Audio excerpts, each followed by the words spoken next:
Read text number 15.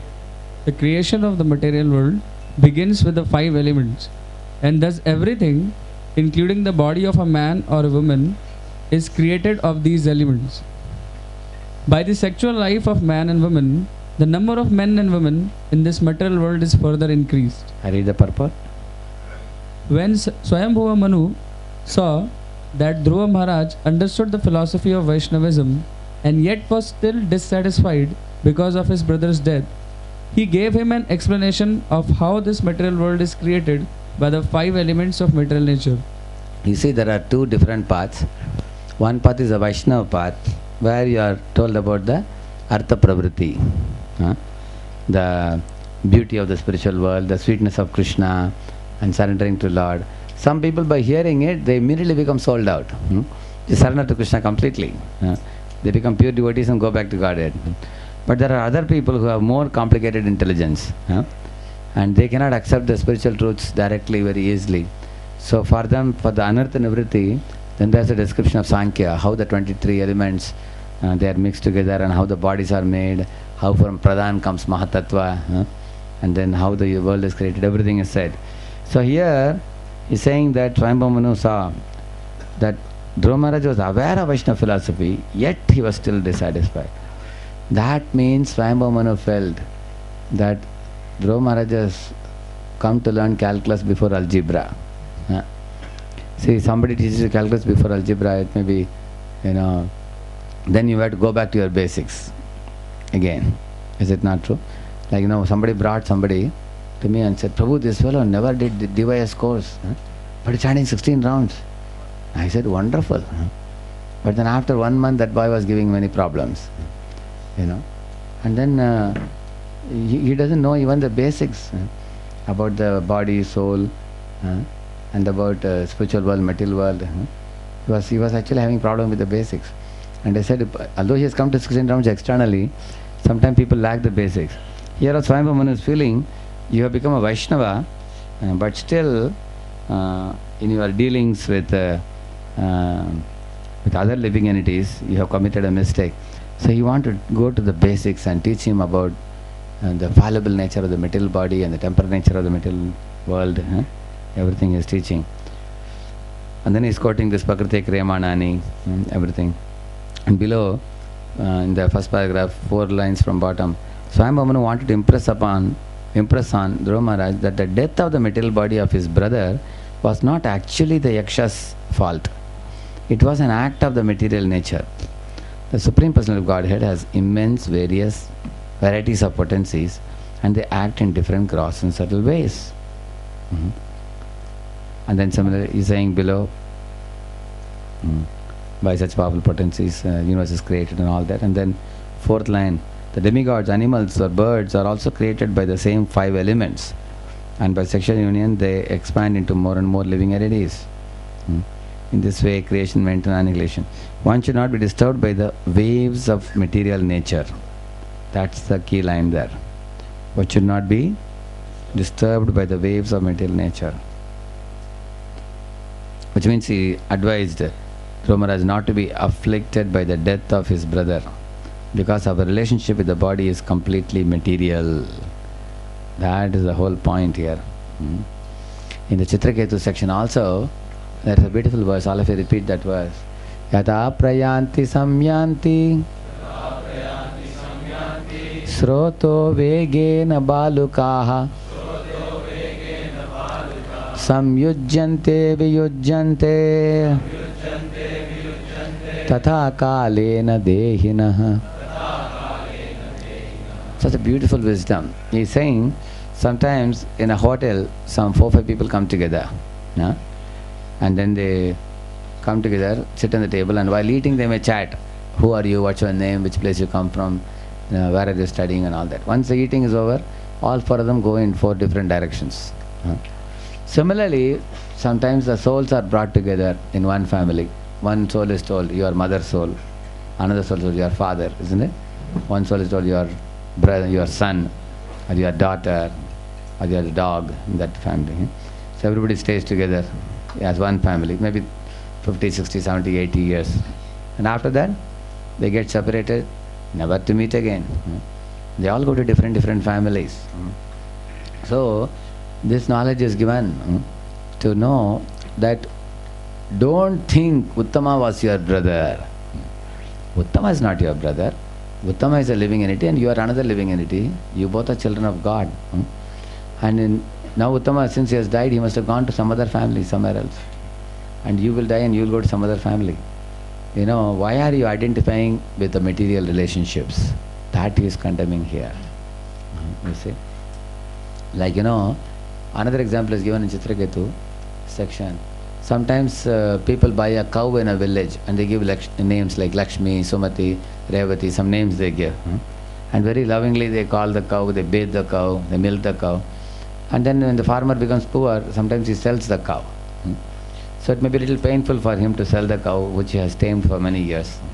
But then once it is sold, it becomes someone else's property after that, isn't it? Then it keeps moving from one man to another man. It's no more your property. Similarly, God gives a child and takes back the child from one family. And another example he gives is the gold and other commodities. They jump from one pocket to another pocket. They keep moving. Similarly, soul also keeps moving from one family to another family. Nobody should become attached to any family. All of you think for a moment, don't you feel some attachment to mother, father, brother, sister, relatives, friends?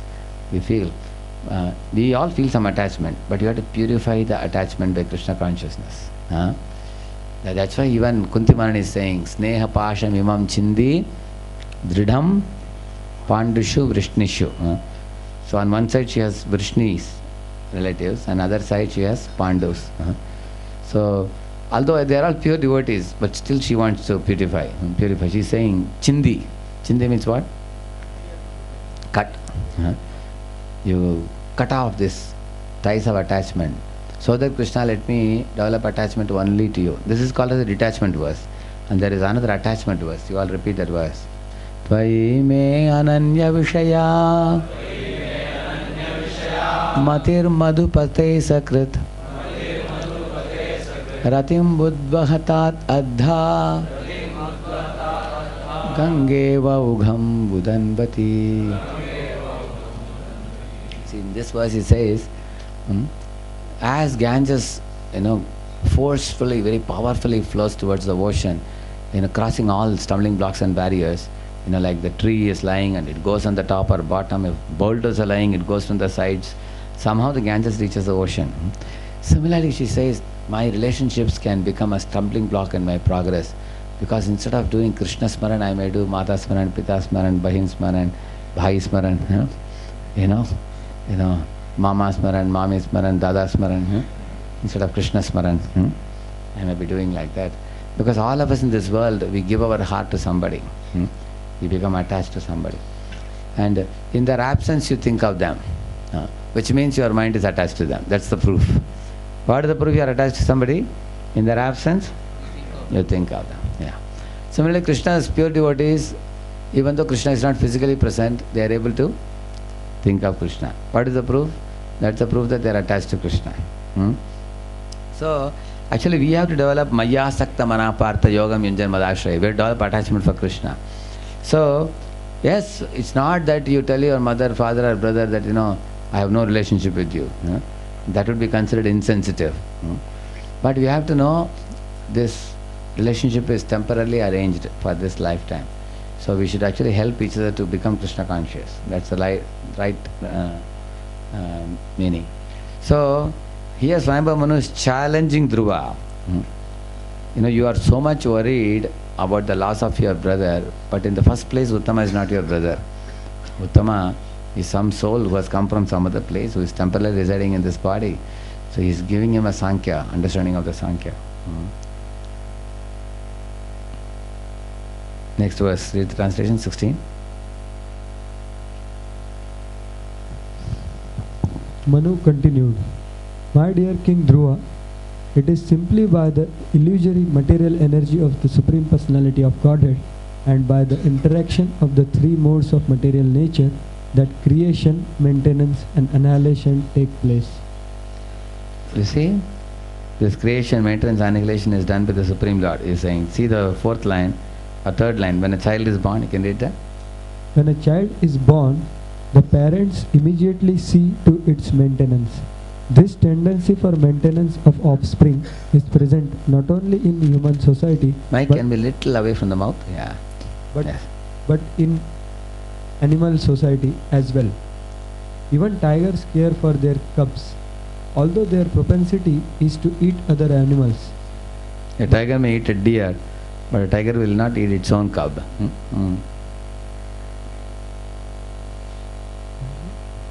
By the interaction of the material modes of nature, creation, maintenance and also annihilation take place inevitably. But at the same time, we should know that all is conducted under the superintendence of the Supreme Personality of Godhead. Everything is going on under that process. Yeah. So, and then below, 2 lines below is saying, we can see that those who are situated in the mode of goodness live longer than those who are situated in tamoguna or rajoguna. Somebody is in tamoguna, they will get heart attack and die. Or somebody has tamoguna, then they may succumb to intoxicants and they will reduce the duration of life. But somebody is living a life of satoguna, then they may live longer. Either he says. And then from the bottom of that paragraph, 4 lines from the bottom, great rishis, sages and sannyasis who maintain themselves in Sattva-guna or the mode of material goodness are elevated to higher planetary system. Those who are transcendental even to the 3 modes, they are in Shuddha Sattva and they attain the spiritual world. Which means Prabhupada says, if you cultivate mode of goodness, you will go to the top 3 planets like Satyaloka or Maharlok, Janlok, Tapalok, Satyalok, you will go there if you maintain mode of goodness.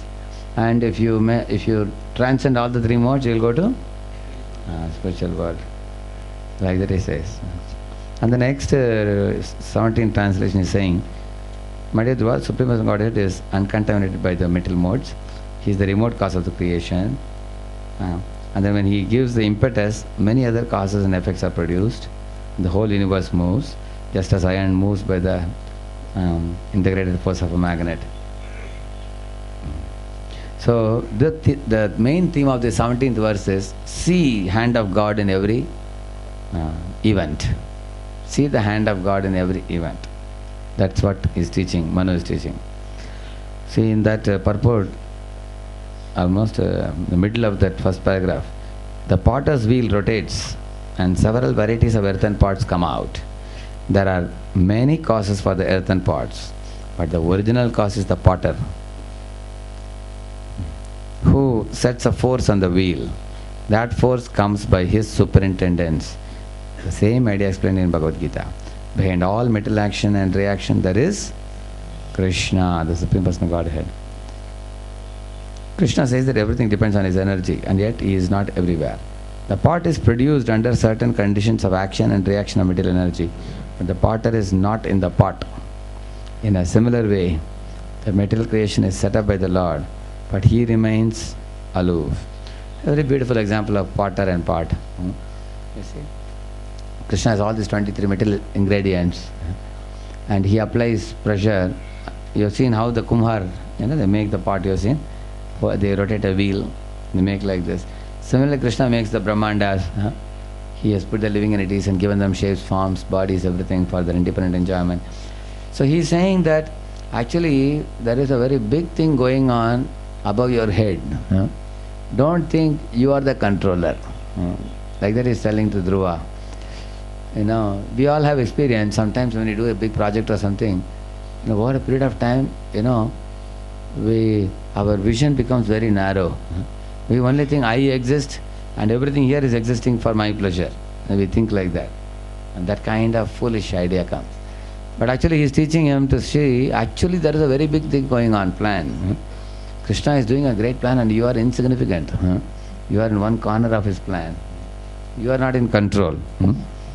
So he gives this example.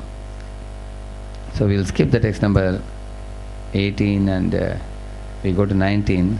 Read the translation of 19.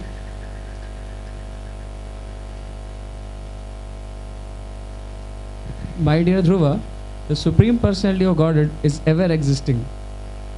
But in the form of time, he is the killer of everything. He has no beginning, although he is the beginning of everything. Nor he is ever exhaustible, although everything is exhausted in due course of time. The living entities are created through the agency of the Father and killed through the agency of death. But he is perpetually free of birth and death. See, he's saying the living entities are created through the agency of Father and killed by the agency of death, which means both these agencies belong to Krishna. Like, the rain brings forth water. In that water there are Atma, Atmas are there. When they enter into plants, enter into vegetables, and a man and a woman, they eat that. When a man eats vegetables, then it enters into blood. Then the Atma enters into blood, and many drops of blood turn into semen. Then occupies semen. Then when a man and woman unite, the Atma is transported from the man's body into the woman's womb, where it breaks the egg, and the egg emulsifies, and the fetus develops, and then becomes like apple with 9 holes. And gradually the head comes out, hands come out, and child comes out. Like that. So that also is explained in Chitraketu section. Yatha dana suvaidana, there is a verse.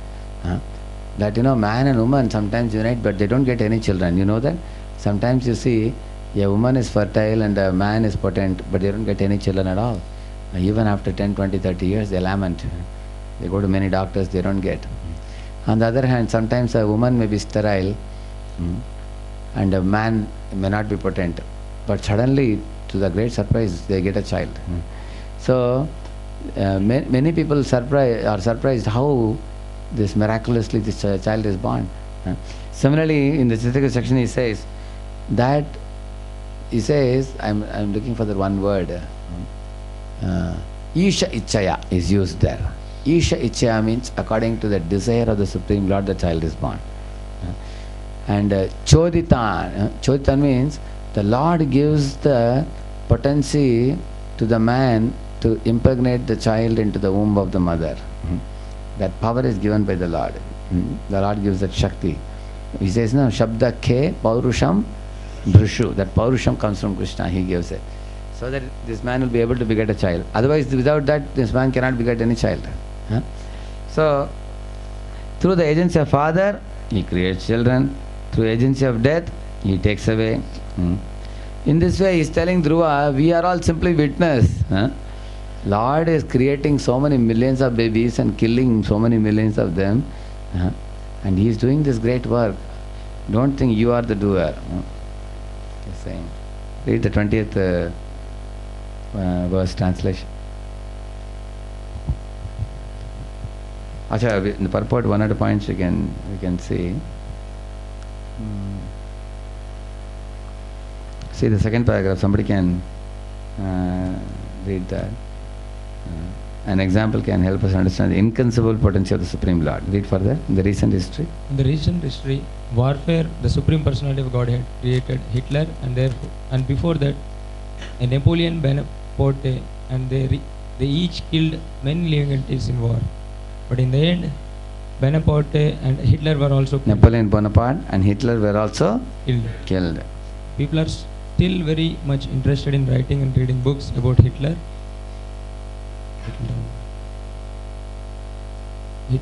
and Bonaparte, and how they killed so many people in war. Year after year, many books were published for public reading regarding Hitler's killing thousands of Jews in confinement. But no one is researching who killed Hitler and who created such a gigantic killer of human beings. See, such a brilliant point. The devotees of the Lord are not much interested in the study of the flickering history of the world. Devotees of the Lord are not interested in study of the flickering history of this world. You see, all that we all studied in our 6th, 7th, 8th, 9th standard on history, geography. What is that history? Flickering history. Yeah. They are interested only in Him who is the original creator, maintainer, and annihilator. That is the purpose of Krishna consciousness movement. So Prabhupada is saying no one is researching who killed Hitler and who created such a gigantic killer of the human beings. So Hitler's potency is a small fraction of Krishna's splendor. Small spark. Krishna can kill millions and millions of people. He can create and annihilate so many living bodies. And he has the power to do that. So Because Dhruva Maharaj was thinking himself to be a hero and he is killing all the yakshas, he is telling this. Actually, Lord, it's the Lord who is the doer behind these things. The next verse, 20. See, in every verse is conveying one new message. In verse number 20, what is the message is conveying? Everyone enjoys or suffers the result of his own karma. That's the point is conveying. Read the translation.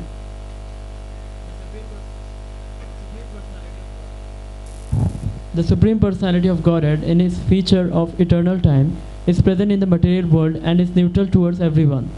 No one is his ally and no one is his enemy. Within the jurisdiction of the time element, everyone enjoys or suffers the results of his own karma or fruitive activities. As when the wind blows, small particles of dust fly in the air, so according to one's particular karma, one suffers or enjoys material life. So, this also has a meaning that Uttama has done some past karma for which he had to die. Now he died now, because the body is given to us at a certain time and it is taken away at another time. Any of you here in your home, did you have any children who was born as a brother or sister and young age they passed away? Anybody here? Yeah. See, we have almost 10-12 devotees. Yeah. Sometimes a child, for example, dies in the womb itself. After 7-8 months, the child passes away. Doctor says the child has passed away. And sometimes, I read in one section, such children some of them may be very advanced spiritually. So much so that this is their last life. Some karma account must have been there, so they stayed in the womb for some 8-9 months and they are over. They go away. They may go. Or sometimes a person may be born and he may live for some years and he may leave the body. That much time is over. And these things are all arranged by the Supreme Will. Because the mother and father, they carry some bad karma for which they have to suffer now. So the child is given and then taken away. That causes them pain. Is it not? It causes severe pain. Isn't it? Yeah. Because that is the quantum of pain that they are supposed to go through. For that it is arranged. So these are all arranged by God above. And see, both have their karma. Like the mother and father have bad karma for which they have to suffer. So they get a child and lose it. And the child has some karma also, for which he can stay for some period of time and he has to die. You see? Or like, for example, somebody dies in an accident. All relatives cry. Is it not true? So they get their quota of suffering. And the person who died in an accident, he must have killed a cow or something in the previous life, so he dies. So it's all perfectly balanced. Everything. And who does the balance? Paramatma. The super soul. He makes this balance. One who can take that objective vision will not get disturbed. Now that Uttama has died now, one should think like this. My brother Uttama, I think his time period for living in this body is over. Chanakya says at the time of your birth, your expiry date is written on your forehead. Just like in a tonic, when you get a new tonic, the expiry date is written there, like that. So Uttama, that this is the number of years he was supposed to live, and that period is over now. So God kept him and God has taken away. So why to lament so much? You see, one can think like that. And if you understand, some people, they become very, very mad. And like me and Bhakti Maharaj, we went to a house in Bombay, this Bandra, to a house of one very big government officer. His wife had passed away. He was wearing a lungi, and as soon as we entered his house, he sat on the ground and started waving his hands and legs, beating on his chest and weeping loudly. And Bhakti Maharaj, literally with his hands he lifted him up. He said, "Sir, please sit on the sofa." He said, No, I will sit on the ground only. Why? What happened? Oh, I am such a foolish man, I could not save my wife. He said, she actually told me I want to go to that hospital. I told her that hospital is too costly, I'll put you in this hospital which is cheaper. And then in this hospital she died. Now I think her ghost will attack me. Why you didn't send me to that hospital? Now she has died, what a fool I am. I did not take care of my wife. Then Bhakti Maharaj said, actually you took very good care of her. Every day you went to hospital to see her and take care of her treatment. You spent for her and everything. Don't worry, wherever she is, because you are actually that fellow when I was not a devotee, he was like 1 or 2 rounds he must have been chanting, very beginner stage. But he was too much overly affected by the loss of his wife. Actually, it's all due to too much attachment. That's the danger of developing too much attachment. Then some people, if somebody dies, no, some people, and they cannot speak only. Everyone, hey, ro, huh? Cry. Nikalo, bahar nikalo usko. Like that. You know, some people are afraid that this fellow will die only. You know, they cannot tolerate, huh? It is too much for them. And after 15 days, you start after that. It's too much attachment, over attachment it is, yeah? So don't become attached to bodies. Huh? These bodies, see what are these bodies? Like morning we make this big chapati ka atta, you know? Huge quantity. Take out one lump and insert one soul inside. Huh? Take it. Inside. And then one body, now you walk now. Go now, take on. That's what material nature is doing. She has the 23 elements of conglomeration of all material elements. Take them all, mix them up together and insert one soul. Yeah. And then just like the children make out of clay, you know. You have seen children, what is it? China clay, they call it? Yeah. You know, China clay, you take a ball and then you extend from the bottom, you get the legs, you know. If you want two more, then extend from the top also two more, then you can make a dog or something like that.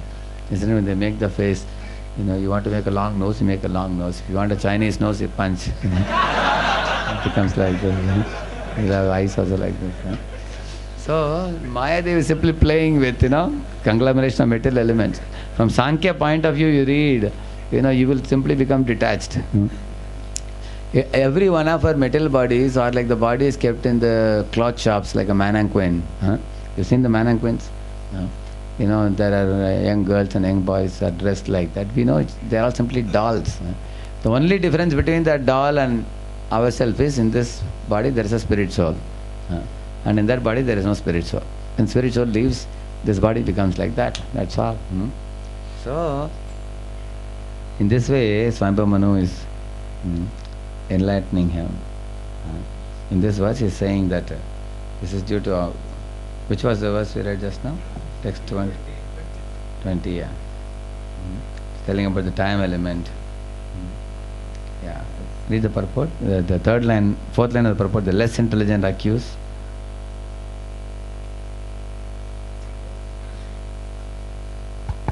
Although the less intelligent accuse the Supreme Lord of being partial and claim that this is why one enjoys in this material world and another suffers. But this verse specifically says that there is no such partiality on the part of the Supreme Lord. Living entities, however, are never independent. As soon as they declare their independence of the Supreme Controller, they are immediately put into this material world to try their luck freely as far as possible. When the material world is created for such misguided living entities, they create their own karma. They create their own karma. You see, the living entities create their own karma and they blame the Supreme Lord for their sufferings. They create their own karmas, fruity activities, and take advantage of the time element, and thereby they create their own fortune or misfortune. Everyone is created, everyone is maintained, and everyone is ultimately killed. As far as these three things are concerned, the Lord is equal to everyone. Lord is equal to everyone, yeah. Death is equal to everybody, isn't it? Rich man, poor man, educated man, uneducated man, thin man, stout man, and all kind of people. Equal rights death gives to everybody, isn't it? So nobody can bribe death. You see, even a millionaire cannot bribe death. You see? So Lord gives equal chance for all living entities that you try out your karma. According to your karma, you will get the results. Yeah. Let's go to the next verse, 21. Read the translation. The Supreme Personality of Godhead, Vishnu, is all-powerful, and He awards the results of one's fruitive activities. Thus, although one living entity's duration of life is very small, whereas that of another is very great, he is always in his transcendental position, and there is no question of lessening or increasing his duration of life. Yeah. So the duration of life is fixed at the time of birth, as I told you, the expiry date. Jata sikhi dhruvam mrityur, dhruvam janma mritasya cha. It's immediately decided. And one should remember, just like imagine if you take a tomato and release it here, it will come to the ground, it will split and it will be spilling over. Is it not true? Similarly, imagine if a man is pushed out from a helicopter or aeroplane from the top, he is coming to the ground. When he touches the ground like a tomato, his body may split like that. Similarly, at the time of death is decided. Only that much period is there. Everybody's body will be dismantled at the time of death, and nobody can stop that. But the intelligent person is one, before you touch the ground, you quit the body and go back to Godhead. That's what Parikshit Maharaj did, isn't it? There is a beautiful verse, he said, Tammopayatam pratiyantu vipra Ganga cha devi dritachitamishe Dvijopasrishtas kuhakastakshakova Dashatvalam gayata Vishnu gata. He said, let whatever snake bird or any creature that is supposed to bite me, come and bite me, I have no fear, he said. Why? He said, Tammopayatam pratiyantu vipra. Oh Brahmanas, you all recite the Vishnu gata. Vishnu gata means Krishna gata. And Krishna Katha creates fearlessness in the heart of a living being. Because as you hear Krishna Katha, what happens? You go to the transcendental platform and you don't take the material body so seriously. You know that the material body, is perishable. Just like Sridhar Maharaj, when he got some hepatitis, swollen legs and everything. So he came back to Mayapur Dham. When he returned to Mayapur, as soon as he landed in Mayapur, he said, now I am relieved, I am peaceful. Now I have come to Krishna's lotus feet now. I have no more fear. And then the doctor came to check. His belly was very big, like a huge pillow. A lot of water had entered the belly. And he was supposed to die in a few days, probably a couple of days. He's going to leave his body. Huge belly he had. And doctor came to check his pulse and everything. He asked the doctor, so doctor, what is this? Is it boy or girl? He was asking. He was laughing and other devotees were crying. So, and then when he saw the devotees crying before he left the body, he said, why are you people crying? I should be crying for you. He said, because I am going back to Godhead, I will be dancing in the spiritual world. And you guys have to live in this Dukkalayam. And you are crying for me, I should cry for you. So he's called as a Jolly Swami, Sridhara Swami. So devotees have no fear of death at all. Same thing I heard about Kunti Mataji also. Kunti Mataji, in her last few days, somebody gave her a laptop for reading Prabhupada's books and all. So one devotee was reading out from the laptop Bhagavatam. So when somebody went to meet her, she said, I am not in this bed, lying in the hospital. In my consciousness, I feel I am at the bank of Ganges, she said. And Shukadeva Goswami is speaking to Parikshit.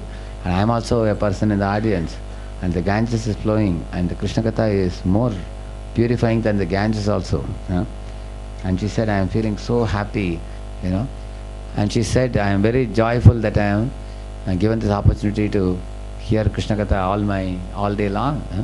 Because I was busy with so many services. Now that some cancer has come and I have to quit the body, I can nicely hear Krishna Katha and quit the body. Some devotee friend gave me a laptop to read. So she was so happy in that newspaper people came and they interviewed her. How a dying woman can be so happy? Because generally dying people are always morose and they are crying and weeping and sobbing. So devotees are fearless because they know this fact. So in this way he is saying, the living entities are allowed to try their own karma, they create and they are annihilated. Everyone's duration of life is fixed, that cannot be changed. So there is nothing to lament. Everybody is born and they stay for a while and they quit the body and then they carry the backlog of karma on their back and they go into another body and they continue, try out in that body. And the living entities keep trying body after body. So one should not too much lament for the change of dress. So here he is preaching to him like Krishna preached to Arjuna, Vasamsi Jirinani Yata Vihaya. If every morning you change your dress, you don't cry for some time, Oh, today I have changed my dress again. No. Similarly, when you die, when you leave one body, you get a replacement body. In the Purva Janam you had another body, now you have another body. And that body is burnt already. So you will get new bodies and there is nothing to lament in losing one body. Like Prabhupada was going in a car with some devotees. There was some terrible accident on the road. Some truck or something had run over somebody. And there was bloodshed completely. And all the relatives had come. Everybody was crying. Because you can imagine if some relative has died in an accident publicly on the road. And Prabhupada, whether he saw out of the window, and he saw. The devotees are also shocked. Prabhupada, somebody has died in this accident. This is the horrible material world, Prabhupada said. This is how horrible is the material world, he said. And then he took his bead back. Hare Krishna, Krishna Krishna, Hare Hare.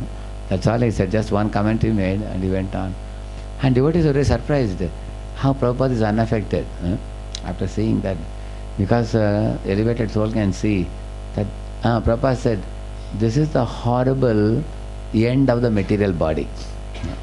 Prabhupada said, the death is the horrible end of the material body. You see?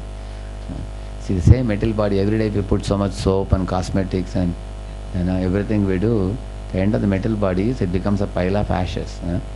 Deva Sangitam Apyante Krimi Vidbhasma Sangitam. Read this verse 10.10.10 Bhagavatam. See 10.10.10, 3 zeros are there. Krimi Vidbhasma. But in between there is also 111 because there is super soul is there in the body. Super soul takes the soul to the next body. 10.10.10. So one should think of these things. Then actually Dhruva is lamenting for Uttama so much because he is identifying with body too much. I am my body, you are your body, and we both are brothers. He said nonsense.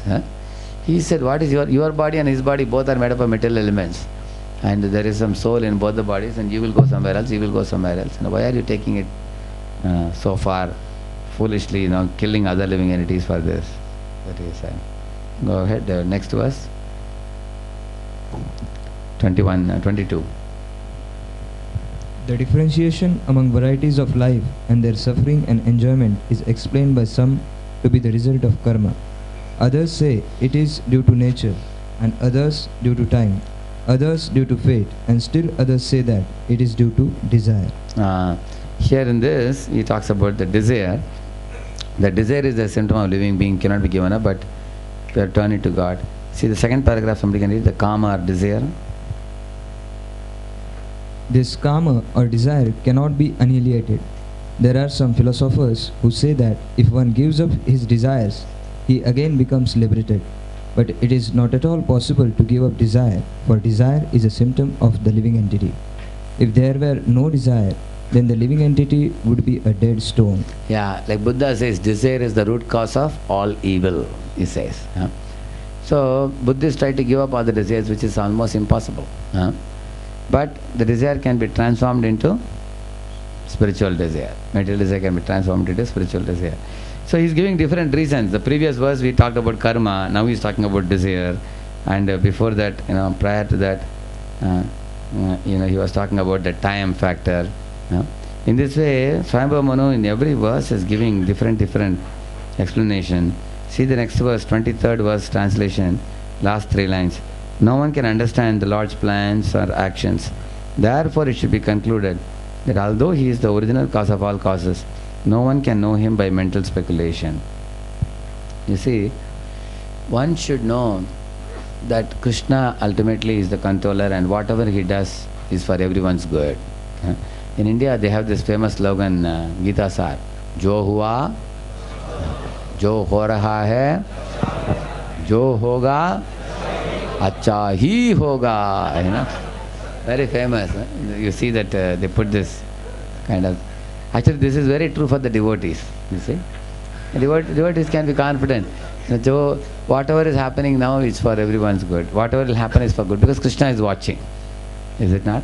So, similarly, he is saying here that the Lord is there and He is a witness, the cause of everything.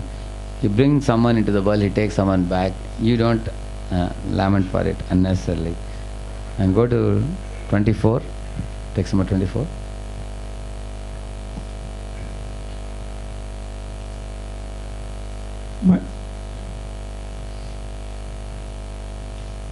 My dear son, those yakshas who are descendants of Kuvera are not actually the killers of your brother. The birth and death of every living entity are caused by the Supreme, who is certainly the cause of all causes. Yeah. So he's saying the descendants of Kuvera are not actually the killers of your brother. The birth and death of the living entity are caused by Supreme Lord, who is certainly the cause of all causes. See, it's a very deep thing. He's saying the yakshas are only nimitta to kill your brother, but the actual person who has taken away the life of your brother is Krishna. Mare Krishna Rake ke Nama. Now if Krishna has decided that Uttama has to die, do you know Lord Vishnu told Dhruva in the forest that your mother and your cousin brother, they both will die. Do you remember? Before it is there. So Lord Vishnu desired that Uttama should die, and so he used the yaksha as a nimitta. So now are you going to fight against Vishnu? It is useless, and the yaksha is only a nimitta. See, this is another very important point. Like sometimes a devotee acts as a nimitta, and we may become extremely upset with the devotee's behavior. If you see them as nimitta, you will cool down. You will not become angry. Like, I can tell you an example. Like all of you have experienced, sometimes you get a plate of ecstatic prasad when you travel here and there sometimes. Prasadam is so soft and delicate, and they made nice sevai sweet, and they have made very nice rice is so soft, nicely cooked, and varieties of sabji, and everything is delicious. But another time you will find someday, the prasadam you get is not so tasty. It's like, you eat and you feel like spitting out. Sometimes they say we made dalia upma or something. What is this dalia upma? Who like you only eat it? You not like it. Like you see these fellows, the North Indian fellows, if you give them this idli sambar, they will say, what is this, white halwa, like white suji, they will say. They will not like it sometimes. Yeah, because it's a South Indian item, some people don't like it. So sometimes you get an item which you don't like. Yeah, but it is also prasadam, is it not true? Yeah. All of you sitting here, you all have your likes and dislikes. Like somebody likes sweet ragi, somebody likes salt ragi. Now they are making alternate days. So whichever day the sweet ragi is there, the salt ragi fellows will be, today is sweet ragi. And another day salt ragi, this will say, why these fellows want salt? Sweet ragi is so nice. Is it not true? Yeah. Similarly, when upma is made, some people say, hey, upma today, ecstatic. Other fellows, they don't like this is salt halwa, It's like it's like salt suji. They don't like it, some people. What is this? Yeah. Similarly, some people, they don't like rice, some people like. So we all have likes and dislikes. So whenever you get any prasad that you don't like, what should you think? Can anybody say? What should you think in your mind? You get a plate of prasad, not very great. Anyway, it's all right. You have you can fill up your belly, that's all. Yes?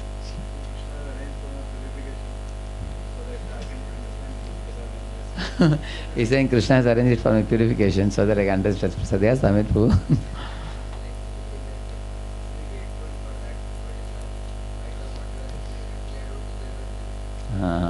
I don't deserve even this. At least I got something. There are people who don't eat for 3 days. Very good. Yeah. Yes? Powerful. He's saying Krishna has tasted this prasad, why can't I accept it? Powerful. High class consciousness. Yeisha Krishna aswadilo heno shat aswadane Krishna prema aise mane Chaye preme koro aswada. He says, Yeisha Krishna aswadilo. This sak is tasted by Krishna. So actually when you think like that, it becomes tasty. Even the one which you don't like. And also we should know that this is what I am ordained to get. Like Prabhupada writes in one purport, sometimes you see, a man is very handsome, tall and well built. And he looks like an army officer. And he says, he calls his wife, and his wife is like very tiny, like a small rat running inside him. Like, and you wonder, my lord, this man is so handsome and his wife is like this, you feel. Another time you find, this Prabhupada writes, it's not my personal example. It is there in a purport. And Prabhupada says sometimes the wife is like Mahalakshmi, she is wearing ornaments and everything is moving. And where's her husband? You find that fellow is wearing lungi and the big moustache and skinny, his hair standing like this. So he says, Prabhupada says, how? This is called as providence. It is Krishna arranges. Because marriages are made in heaven, we say, no? Yeah. Krishna's arrangement it is, yeah. Prabhupada says that actually destiny is there. So one should accept whatever Krishna gives as Krishna's gift. Yeah? Whatever is ordained for me today. Okay, today this is ordained, take it. If Krishna has sent it. Actually, other than Krishna, nobody can send you. Of course, somebody else will bring it for you, but ultimate cause of that food is who? Krishna. And he wants to test you. Are you able to do tam stitiksha sabharata? Are you tolerating? Krishna put some plate of prasad in front of you and he's watching. Okay, let me see what this fellow is doing. And you curse that prasad, you will never be able to digest it. You curse like this, put it like this, and you put inside, it will never come out. It will be like a rat inside. You glorify the prasad. Yesa Krishna.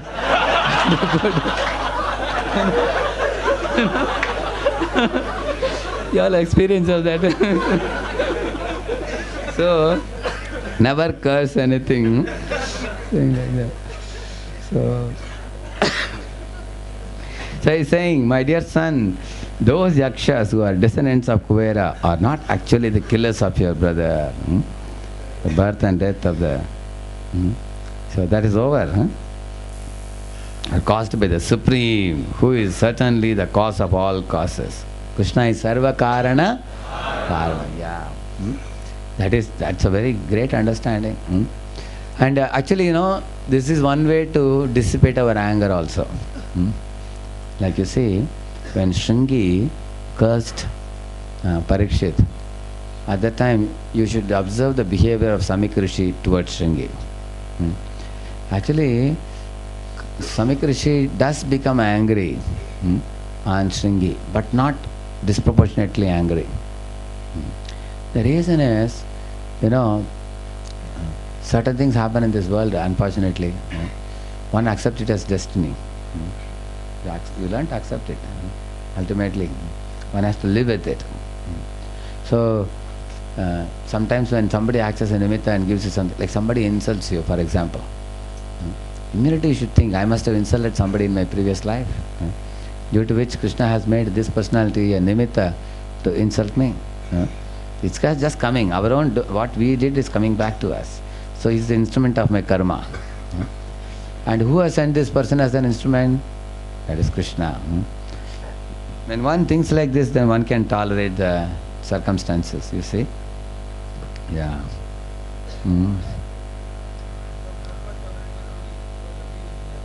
Yeah. Yes, one man wanted to meet Prabhupada. He was desperate to meet Prabhupada, and all disciples were stopping him. He appeared a little rough and tough. At last, they allowed him. So he came in front of Prabhupada and blasphemed Prabhupada and shouted at him. For some time. Devotees immediately caught him by the hand and dragged him and took him away. And Prabhupada said, I must have done something to him in the previous life. Otherwise, why should he be angry with me for no reason? Like the Prabhupada said. So, actually this outlook makes us very sober.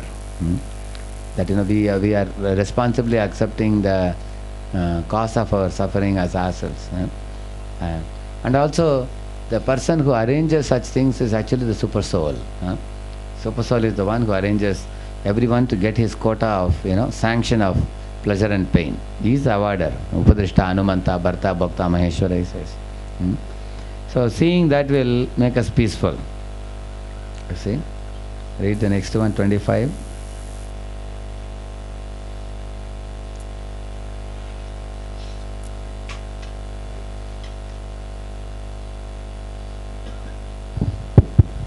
The Supreme Personality of Godhead creates this material world, maintains it, and annihilates it in due course of time. But because he is transcendental to such activities, he is never affected by ego in such action or by the modes of material nature. Yeah. See, which means he is saying that living in it is like you and me, we can become affected by our ahankar and by three modes. But Lord doesn't become affected by ahankar and three modes. See, he doesn't directly tell Dhruva that you are affected by ahankar. You are affected by three modes. Instead, what he is saying? The Lord is not affected by ahankar. The Lord is not affected by three modes, he is saying. That's why the Lord's actions will always be perfect. We are affected by mithya ahankar, which means we identify with our body. This is my brother Uttama. Due to three modes of material nature, we may become afflicted and may think like that, he is saying. Now leave the text 26, go to 27, translation. I'm skipping one or two verses because they are slightly repetitive in nature. So I'm skipping them and we are going ahead. Go to 27, translation. My dear boy Dhruva, please surrender unto the Supreme Personality of Godhead, who is the ultimate goal of the progress of the world. Everyone, including the demigods headed by Lord Brahma, is working under his control, just as a bull, prompted by a rope in its nose, is controlled by its owner. Read the purport. The material disease is to declare independence from the Supreme Controller. Factually, our material existence begins when we forget the Supreme Controller and wish to lord it over the material nature. Everyone in the material world is trying his best to become the Supreme Controller, individually, nationally, socially, and in many other ways. Dhruva Maharaj was advised to stop fighting by his grandfather, who was concerned that Dhruva was adhering to a personal ambition to fight to annihilate the whole race of yakshas. In this verse, therefore, Swayambhu Manu seeks to eradicate the last tinge of false ambition in Dhruva by explaining the position of the Supreme Controller. Yeah. So, sometimes we take the position of Supreme Controller, you see, like Dhruva took. So, if you read this conversation of Rahugana and Jadabharata carefully, Jadabharata scolded Rahugana for the same reason. He was telling him that Rahugana asked Jadabharata that I am the king and you are my citizen. Is it not my duty to rectify your wrong behavior? Jadabharata told him, you are a fool because you are acting on the platform of ahankar.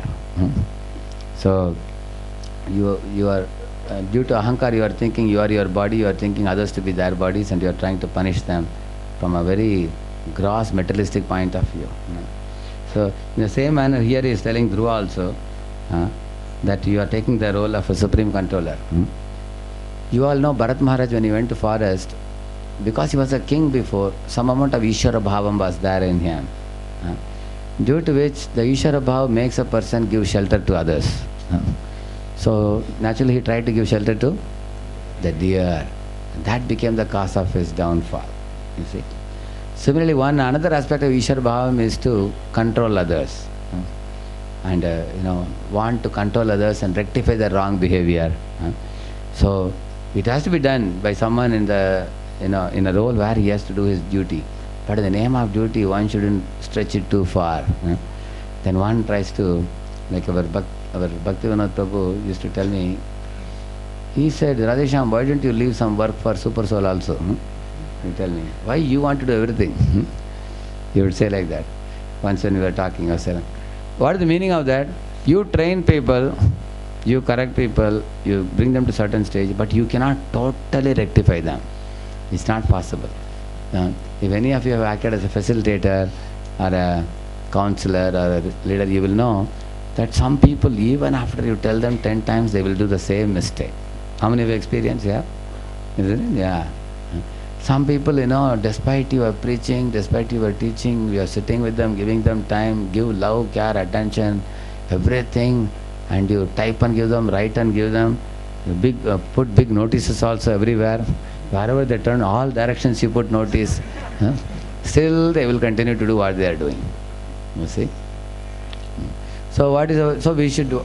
So what we should do? We should do our duty and be detached. And we should not try to become Supreme Controller. Supreme controller means taking them to task.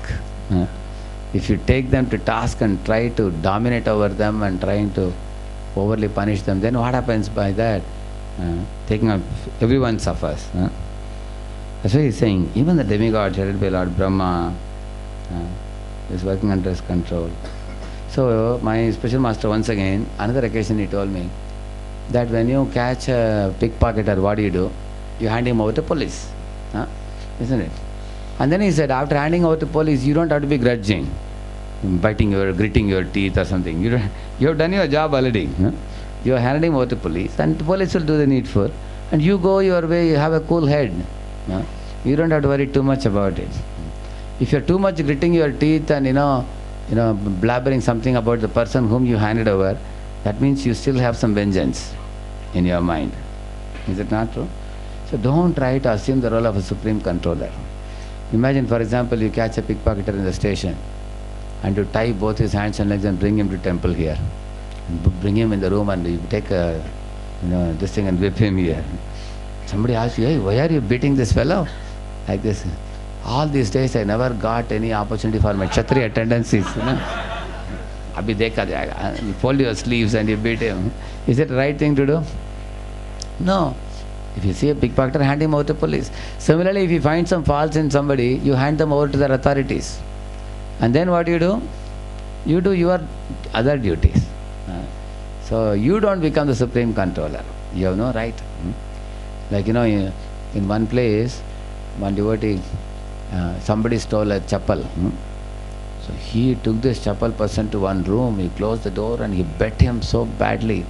This fellow started, his leg and hand started bleeding. And the news went to the temple president. Immediately temple president called. He said, how dare you beat up a person like this? We should just hand him over to police. So why did you take the law in your own hands? You are supposed to report to me and I will hand him over to police. Now you have become a supreme controller yourself and you have become a awarder of punishment yourself. You understand, no? This one should not do. That's what he is condemning Dhruva. Hey Dhruva, it seems that you have become a supreme controller now. You have not taken Lord into your account. You have ignored the Lord and then you want to take charge of the whole thing, matter in your hands. Like it is saying. So he says even Brahma, such great demigods, even they are controlled by the Lord like a bull is controlled by its owner. That's why there is one famous lecture, you know that? Declaring our declaring our dependence on God. Greatest independence is declaring our dependence. Real independence. Real independence is declaring our dependence on God. Prabhupada has given lecture on that. So that is real independence. That's why he's saying material disease is to declare independence from the supreme controller. You see, you have no right to award or punish independent of your superiors. For example, I was telling one devotee, you cannot just catch a boy and say you can be PM. Okay, I will make you PM of this place, project manager. You cannot do that. Because you have to consult your equals in the project advisors committee, then you consult the superiors, and then you make somebody a project manager. But if you tell somebody, hey, I like you so much, I would like to make you PM, that is actually independently awarding. You understand, no? Similarly, you cannot independently punish also anybody. Like, if a boy is not getting up in the morning or he didn't finish his study slot, you cannot say, you have to fast today. That is punishing independently without consulting the superiors. You understand, no? So this kind of independent behavior is not appreciated. That's what he is saying here. Without blessings and contacting the superiors. See, in the middle of that para he says, Dhruva Maharaj was advised to stop fighting by his grandfather, who was concerned that Dhruva was adhering to a personal ambition to fight, to annihilate the whole race of yakshas. So it became his personal ambition. It is no more, done for the pleasure of God. You understand, no? See, this is one problem. Sometimes we may have our lower tendencies which we may employ in Krishna's and Guru's service. But in the course of engaging it, our tendencies may become stout and strong, and there will be no more Guru or Krishna in the picture. And we will only be exhibiting our tendencies very much, and that will become materialistic completely. Can somebody give an example for this? Say for example, we tell a boy that you play some instruments and perform some music. So he may play that instrument, there's no problem. You order somebody. But in the course, like it happened with Ranchod Prabhu, he went to the Avalon Ballroom, isn't it, along with Prabhupada. So they actually went to arrange a program for Prabhupada there. But while Prabhupada was Paramahamsa Mahabhagavad Acharya, when he saw those Jivatmas there, he felt sympathy for them, pity for them. But when Ranchod Prabhu was seeing them, he is not a Paramahamsa. He is an ordinary neophyte devotee. He looked at the glamorous boys and girls, coming in jackets and shining dresses and everything, All boys are looking for girlfriends, girlfriends looking for boyfriends, and they are putting them in the car and taking to different places. Everybody is flashy. So when he saw, his mind became impure.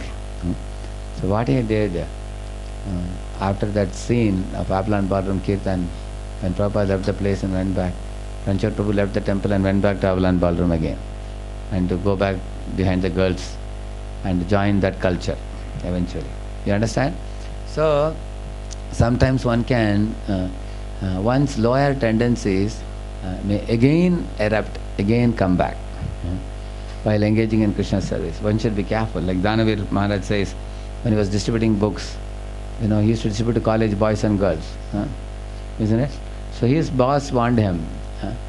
When Keshav Prabhu was the TP of LA in those days, he told him, Prabhu, you distribute books, it's good, but don't spend too much time with other girls, you are selling, because your lower tendencies may come up. You may say, I'm doing service to Krishna, but you will be serving your own senses. You understand now? It's possible now. Somebody may be serving one's own senses in the name of serving Krishna. Can somebody give an example for this? How somebody can be serving one's own senses? Like I saw one devotee who used to go for preaching. He used to carry cookies for the program. But in those days, cookies means cashew nuts and all will be there. Cashew nuts and very big, stout cookies actually. Like this cookie. Not like flat one. You're not seeing that, you seen it? Like this, like a bun kind of cookie, big. So in between there will be a big cashew nut also. So this fellow took some 22 cookies for the program. Generally about 12 boys come. He thought of giving two to some devotees. While driving the car, while driving he saw the cookies. He thought, I'll just eat one or two. So he put one cookie in the mouth, driving the car.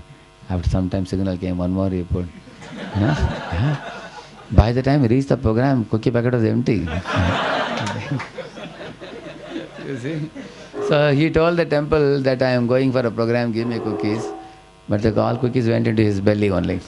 Isn't it? You understand, no? So sometimes in the name of serving Krishna, we may be serving our own senses. Similarly, he is telling Dhruva, hey Dhruva, you say that you are king, you are performing the duty of killing the yakshas on behalf of Supreme Lord, but eventually you cut off your relation with Supreme Lord. And you are simply doing it as a very nice, Kshatriya practice of killing, your ambition. It has become your personal ambition, he is saying. Actually, this happens to some devotees.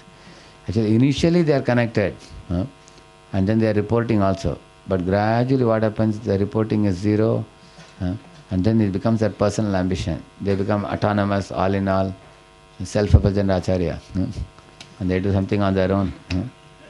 Yeah, Prabhupada says that. And what is the proof? Eventually they will fall down. They cannot sustain in that position for a long time. It's only a matter of time such people fall down eventually. So he's warning him, you are falling down from the principles of pure religion by doing this type of thing. He's warning Dhruva. So we'll finish this one more thing. It's very nice.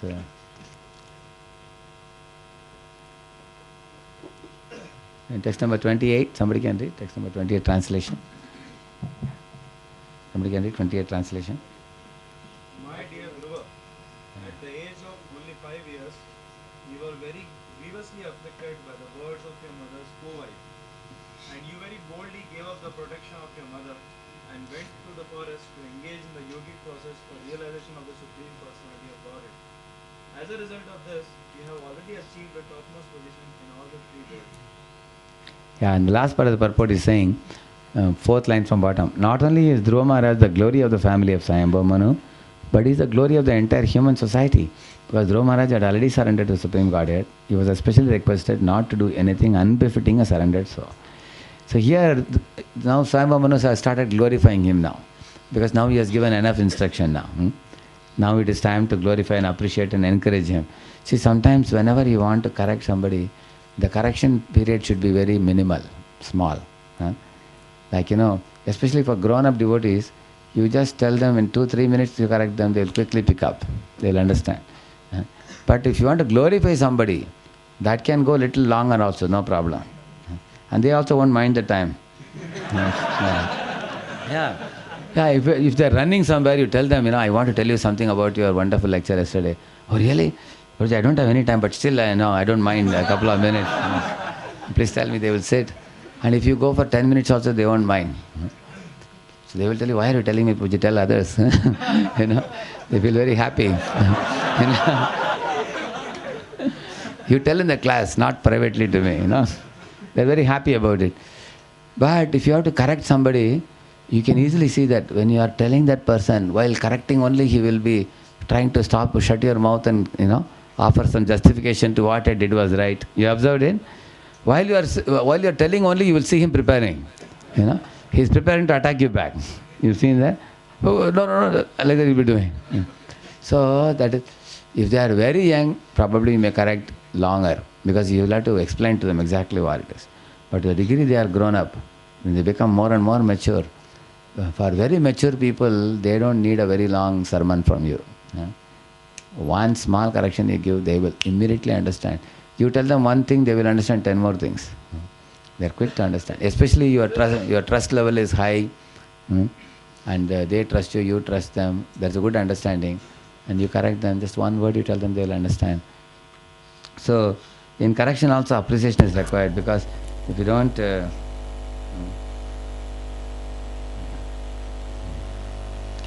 See, if you want to give one correction, you should have 99 appreciation.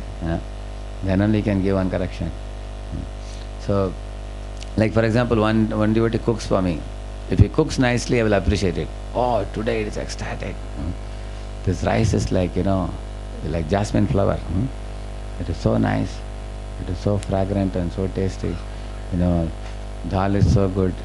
Perfect amount of salt and everything. And if something is going wrong, then you have to tell, hey, today just see this is not cooked well. So, the appreciation is very important. If you don't give appreciation, then criticism has no meaning at all. Then people will tell you, this fellow doesn't know anything other than criticizing, isn't it?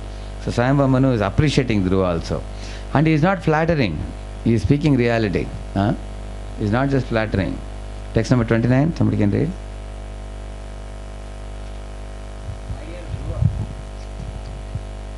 My dear Dhruva, please, therefore, turn your attention to the Supreme Person, who is the infallible Brahman. Face the Supreme Personality of Godhead in your original position, and thus, by self-realization, you will find this material differentiation to be merely flickering. This material differentiation is merely flickering. So what is the material differentiation? Somebody is my friend, somebody is my enemy, somebody is my brother, and somebody is my, my cousin, or somebody has no relation with me. See the purport in the middle, somewhere in the middle of the first paragraph, I think fourth line from bottom. Factually, no one is an enemy or a friend.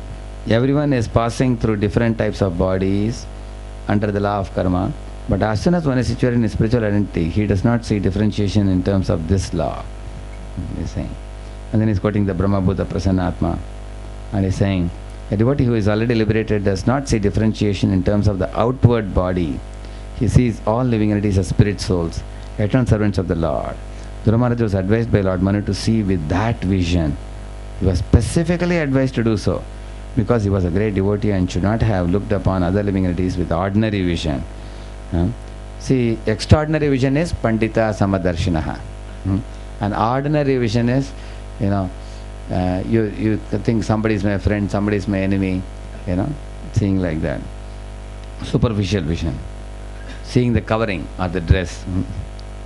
Indirectly, Manu pointed out to Dhruva Maharaj that out of material attachment and affection, he thought of his brother as his kin and the yakshas as his enemies. Correct? He thought yakshas are my enemies and Uttama is my brother and friend. So he differentiated between them by seeing the superficial coverings, the bodies. Such differentiation subsides as soon as one is situated in the original position as an eternal servant of the Lord. Beautiful. Read the next translation, 30. Thus, regaining your natural position and rendering service unto the Supreme Lord, who is the all-powerful reservoir of all pleasure, and who lives in all living entities as the super soul, you will very soon forget the illusory understanding of I and my. You see, Vedavyas says there are two things that causes bondage to living entity. He says that is I and my. And there are two things that causes liberation of the living entity. Not I, not mine. Like that he says in Mahabharata. So, we should never think I and mine to be very important, because we are not the pivot, as I told you before. Krishna is the center. We are living for his pleasure, along with everyone else. Like for example, I've seen people who play basketball. Sometimes you are supposed to give your ball to others, right? From here you throw the ball there, and that fellow throws here. And there is one fellow who's a tall fellow standing close to the basket. As soon as the ball reaches him, he will put it there. So if somebody wants a team to be successful, what they will do? Naturally they'll pass the ball. But there are some guys who say, I only want to put the ball. They will keep running with the ball here and there, and the other party will snatch it away and take it away. They will do that. That is why there is a question. The big number they write on your t-shirt, you have seen in football or basketball, they write. So is your name below that big number, or is your name above that big number? If it is below that big number, what is the meaning? Your personal ambition, you are ready to subordinate it to the team's achievement of success. But if you put your name above that big number, what does it mean? Hell with the team. I want to be individual success. You see? Like that kind of attitude. So that is I and mine. One is concerned about me and my success. I don't care about. Just like in cricket also, we can see some guys will remain not out. You've seen that? Just remain not out for a long time. They can come back and say, see, I was not out for so many days. And they don't care for the team at all. You see? So this my image and my position is so important.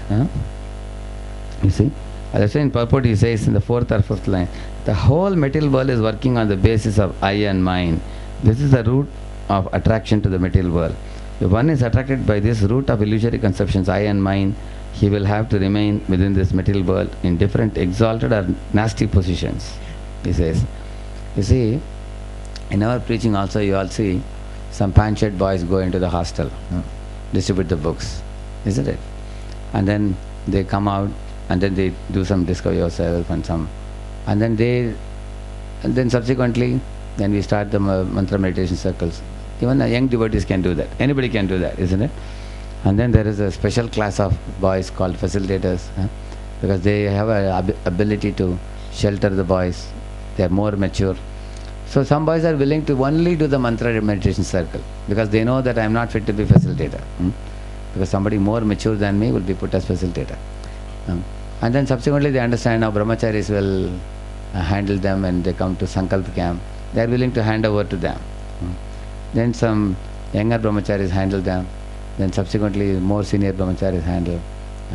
Then gradually maharajas will come into picture when they come to Nishtha camp, Ashray camp and all. In this way what we all are doing in our preaching, whatever talent we have, Krishna has given us, that much we contribute and take a back seat. I will play my role and I take a back seat. You play your role. Somebody has a scientific question, you send to somebody. Somebody has a counseling problem, you send to somebody. Somebody has this problem, that problem. You know actually which person can sort out what. So accordingly we send to different people. So we are actually working as a team. This is actually the meaning of the team. In this team nobody is a hero, only Krishna is the hero. Ultimately he is to be pleased and glorified. And everybody, here nobody should have ahankar. If anybody wants to be the center, then you see that project goes down. You will see that. That project will not flourish. Sometimes, the OC thinks, I will shine so much that PM will be down. I will put the PM down. And the PM is thinking the OC is below me. I will sit on his head. If he thinks like that. Or the brahmacharis think, these pant-shirt boys are so young, they are immature fellows. The whole voice needs me only. I am the hero. Then you come. Then what happens? Then everyone has to go behind. Then everybody wants to outshine others. You want to catch the limelight. That's what we call it. What is it? Catch the limelight. Like you've seen in stage, sometimes they put a light, focus light. If everybody wants to go and stand there, be the center of the light, please click photo, like that. Then what happens? Then there will be a lot of clash. So we should be willing to, we should understand this fact that all of us don't have all talents. If somebody says that I want to have all the talents, everything completely, what does he want to become? Krishna. That you all understand. Very good. That much. Somebody says all 6 appliances full I want. That means you want to become Krishna. Yeah, you want to become Bhagavan. So, in this way, we have to. I recently read an interesting story. There was a cow which started a school in a forest. So the cow was the headmaster of the school. So the cow was moving, it made the sound. And all the animals came. And the cow said, I have kept a treasure hand today. And the treasure, you all know what is treasure hand? Treasure hunt means, you have to get clues and find out one from another. So, the first treasure you will get, she said, I will only give the clue of the first treasure. After that, you all will find out subsequently. And then she said, the first treasure is inside the ground in this place, she said. So, the monkeys came, they tried to dig the ground, they could not do. The sparrows came, they were trying to use their beak to dig the ground, they could not do anything. And then the rabbit came. Rabbit is famous for what? Burrowing, isn't it? Tuck, tuck, tuck, tuck, tuck, tuck. It burrowed very fastly. And immediately it got a box there. So, and as soon as it opened the box, there was a key. And there was a chit also there. And the chit said, below the blue sky is a tall green tree. And in the center of the tree is the second clue in a box. Like that it was written. So the key was kept here. Now the rabbits are catching the key, but they could not climb up the tree. Isn't it? Now the sparrow said, we can fly. But then they were carrying the key in their mouth and flew up and down, but they could not open the box. And the monkey said, this job only we can do. You leave it to us. So they took the key and they climbed up the tree and sat on the top of the box and they started opening. When they opened the box and the door opened, and inside they got a chit. What was the chit saying? It said, across the river is, another tree. On the top of the tree is a box in which the special precious gift is kept. So immediately, naturally, the monkey said, now we've opened this box, but we cannot go across the river. And the bird said, we will help you, give it to us. Then, of course, the precious gift was kept. It was not locked, it was just a door. So the birds flew across the river to the top of the tree. There was a box. They pushed the door. When it opened, my Lord, inside there were practically 40-50 pedas were there, which the cow had made from her own milk. She had made and kept. And immediately they caught hold of the box and brought it to the cow and said, Principal sir, is this the gift? She said, yes, this is I have made personally for all of you. Now that you have found out, all of it distribute and enjoy. Moo, like he shouted. See, this is a children's story, but it has a lot of meaning. It has a great meaning given for grown-up people. What do you learn from this story? Cooperation is one thing. What else you learn? Everybody has different talent.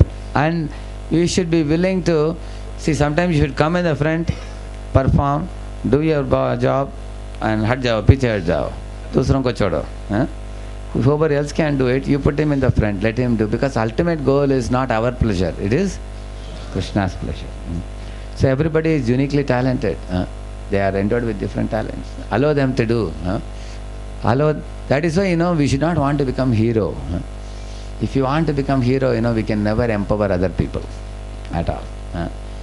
You can see the people who have difficulty in empowering other people, they are people who feel very much fearful in their heart to empower other people because they want to continue to be hero always. Yeah. And iron mind is very strong, deeply rooted. So that is why I saw in this college, SSPMS college, there was a very nice slogan when I went to the college. It says, "It takes great courage to stand up on the stage and speak." And he says, it takes the similar courage to sit down and hear. That was a very nice statement. So you all have more courage than me also now. Because you are sitting down and hearing patiently. Especially to keep grown-up people sitting down and hearing is very tough because everybody wants to talk nowadays. But if somebody has the ability to sit down and hear, then he can talk also very well. See, Prabhupada sat down and heard from Bhaktivedanta Saraswati. After that you can see how he spoke. He spoke so much wisdom after that. So, you have to give up this I and mine. The next verse we are going to recite. Text number 31. Samyacharosha bhadram, samyacharosham bhadram te, pratipam shreyasam param, shrutena bhuyasa rajan, agadena yathamayam. Samyacha is saying, just control. He's saying, control your rosham. Samyacha rosham, bhadram te. Bhadram means what? May all auspiciousness come to you, my dear Dhruva. Samyacha rosham bhadram te. Pratipam, pratipam means enemy. Shreyasam param. Because that anger is the foremost enemy in the path of self-realization. Control your anger, he's saying. I wish all good fortune for you. Please follow my instructions, he's saying. Shrutena bhuyasa rajan. Agadena yata amayam. Amayam means disease. Agada means medicine. So whatever I spoke to you is like a medicine for the wound of your anger. If you follow what I am telling you, you will flourish in your life. Just like Krishna told him, I have told you whatever I have to give you. In the end of Bhagavad Gita, you will find Krishna is telling. You repeat that verse. Kaschideta shrutam partha tvayaikagrena chetasa kaschidajnana sammoha pranashtaste dhananjaya. She is telling, hey my dear Arjuna, did you hear with attention what all I have been speaking till now? Or were you looking at some lizard entering into your hole? Are you listening nicely? Arjuna said, no, Krishna, I heard it all attentively. And all my nashta moha smritir labdha tat prasadan maya achyuta. By your mercy, all my illusion is dispelled. Similarly, he is telling here now, he is concluding now, he is telling that please control your anger based on this healing medicine that I have given you. Please read the purport. Dhruva Maharaj was a liberated soul, and actually he was not angry with anyone. But because he was the ruler, it was his duty to become angry for some time. Prabhupada goes back and forth. He will also say in some purports, he is a king, it is his duty, he has to do that. And other purports, he will say at the same time, he should not have become overly angry. He will balance both the angles, both your points of view. Yeah. It was his duty to become angry for some time in order to keep law and order in the state. His brother, Uttama, was without fault, yet he was killed by one of the yakshas. It was the duty of Dhruva Maharaj to kill the offender, life for life. Because in Vedic times, an eye for an eye and a tooth for a tooth. You know this Nebuchadnezzar, a king, he had a system in Babylon, he had the hanging gardens and all. So this king, he had the rule, if you break somebody's tooth, then your tooth will be broken. If you pluck somebody's eyes, your eyes will be plucked, like that.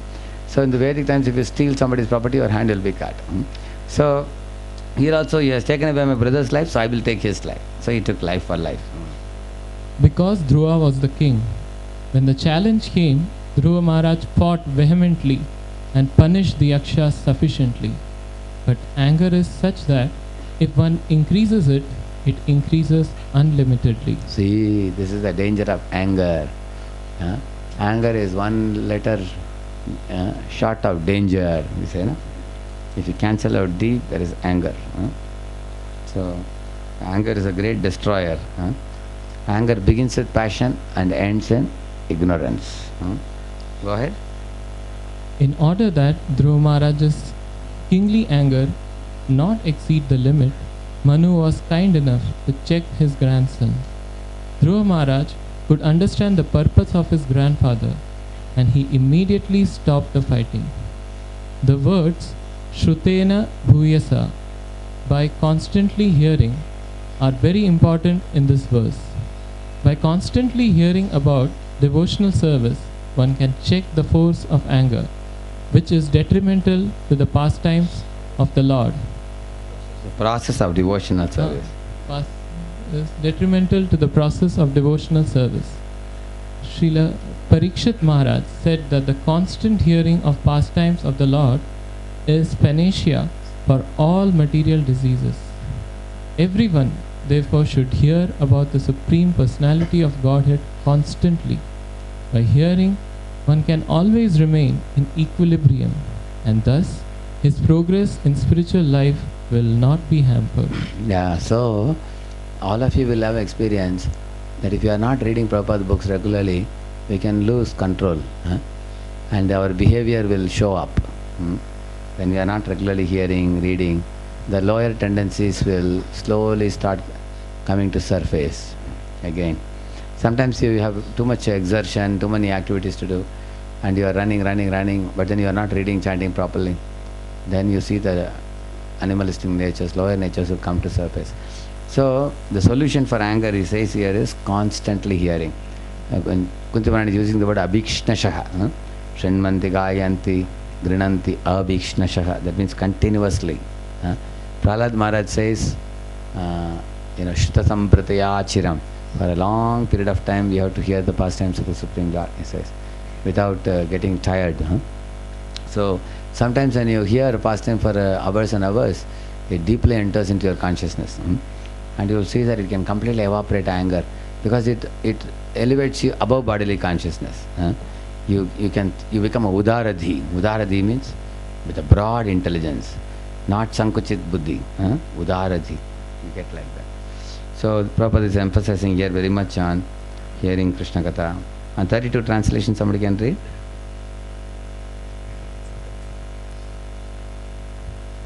A person who desires liberation from this material world should not fall under the control of anger, because when bewildered by anger, one becomes a source of dread for all others. He says, a person who is mumukshu should never fall under the control of anger, because when one becomes angry, others fear that person.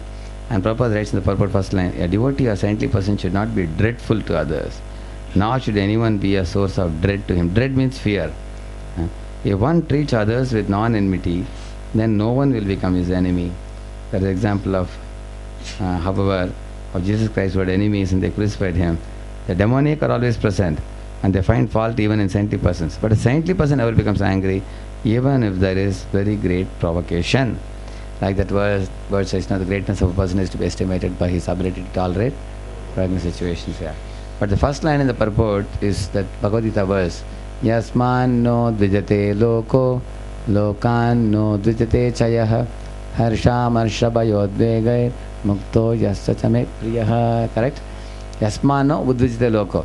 By him, the world is not put to disturbance. Or when the worldly people disturb him, he is not disturbed. That is one example of a pure devotee, one symptom of a pure devotee. That means when others, like Duryodhana is troubling Yudhishthira so much, but Yudhishthira is tolerating. But Yudhishthira is not causing any trouble to Duryodhana. You see? Like that. That's the meaning of a devotee. So read translation 33. My dear Dhruva, you thought that the yakshas killed your brother, and therefore you have killed great numbers of them. But by this action you have agitated the mind of Lord Shiva's brother Kuvera, who is the treasurer of the demigods. Please note that your actions have been very disrespectful to Kuvera and Lord Shiva. 34 translation. For this reason, my son, you should immediately pacify Kuvera with gentle words, and thus his our family. His anger may not. Now he says that you are very angry due to which you killed the yakshas, but do you think Kuvera, who is the leader of all the yakshas, is going to keep quiet? Now he is going to be angry with you for your wrong behavior. So he has a wrath also. And they are all great devotees of Shiva. So, and then lastly he is saying, and then Prabhupada writes in the purport, in our common dealings we should maintain friendship with everyone, and certainly with such exalted demigods as Kubera. Our behavior should be such that no one should become angry and thereby commit a wrong to individuals, families or society. Actually, Anudvekakaram Vakyam, Krishna says, do not speak in ways agitating to other people's minds. And also he says, Shastra say, Nathji Prabhu was telling the story, that we should not make enmity with anybody in this world, even with ordinary living entities. So he was telling how once an elephant was walking on the road, he saw a big group of thousands of ants passing by. So the elephant wanted to have some fun. So with his big legs, boom, boom, he was like punching them, killing thousands of them. So leader of ants came and shouted to the elephant, "You fool! How can you kill so many of them? Just because God has given you big legs doesn't mean you can kill all our population of ants." But the elephant laughed, ha ha ha, he laughed. Just look at you guys, how small you are. Look at me, how big I am. In one trampling, I can kill thousands of you. He laughed. And the ant said, just wait and watch, one day we will kill you. And the elephant said, how can such a tiny creature like you kill me? And he went ahead. And one day when the elephant was sleeping, the leader ant went into his ears. Whether he started biting inside. Immediately the elephant got up. He was waving very, very fastly, both ears. But the ant was not coming out. It was just sticking inside. The elephant went mad. He started running. And the king ordered the mouth. Immediately killed the elephant. It has gone mad. It is going to hurt the people. And the mouth killed the elephant. So one small ant could cause the death of such a huge elephant, you see. Similarly, all of us, in our lives also, it is better to be friendly with everybody in this world. Because who will create what trouble to you, you cannot say when. Because there are so many people in this world. It's better that always have a friendly disposition. And even in case you don't like somebody, keep distance. Don't try to display your enmity to them. That's why you will find Parikshit Maharaj asked for 3 boons. He wanted the friendship of all living entities, association of devotees, and love for the Supreme Lord. He offered prayer in that he asked for these 3 things. Love for Krishna and friendship with all living entities, and association of devotees. So we are concluding last verse. Thus Swayambhu, after giving instructions to Dhruva Maharaj, his grandson received respectful obeisances from him. Then Lord Manu, the great sages went back to their respective homes. Thus ends the Bhaktivedanta purport of the 4th canto, 11th chapter of Srimad Bhagavatam, entitled Swayambhu Manu advises Dhruva Maharaj to stop fighting. So, when we meet next Mala lecture, we will, there is a very important section in the next chapter 12, where Kuvera is now coming to meet Dhruva in that chapter. And very beautiful speech between Kuvera and Dhruva also. And so we will do one more class and we will conclude it. Granthra Srimad Bhagavatam ki, Srila Prabhupada ki, Gaur Bhakta Vrinda ki. Thank you very much. Date is there?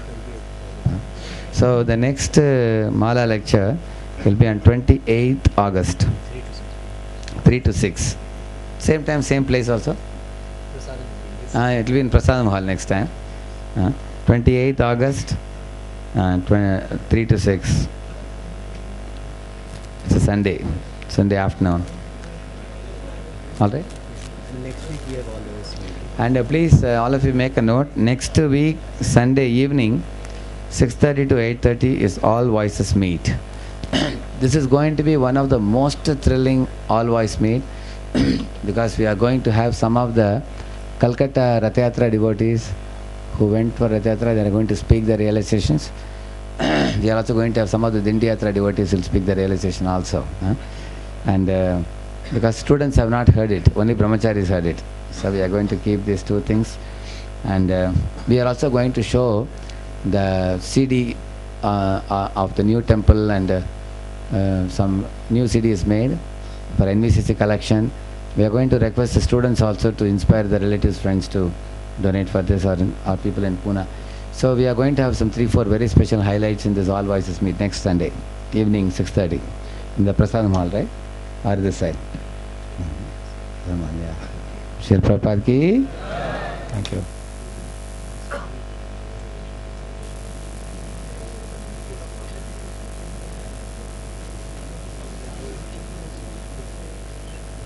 Only we have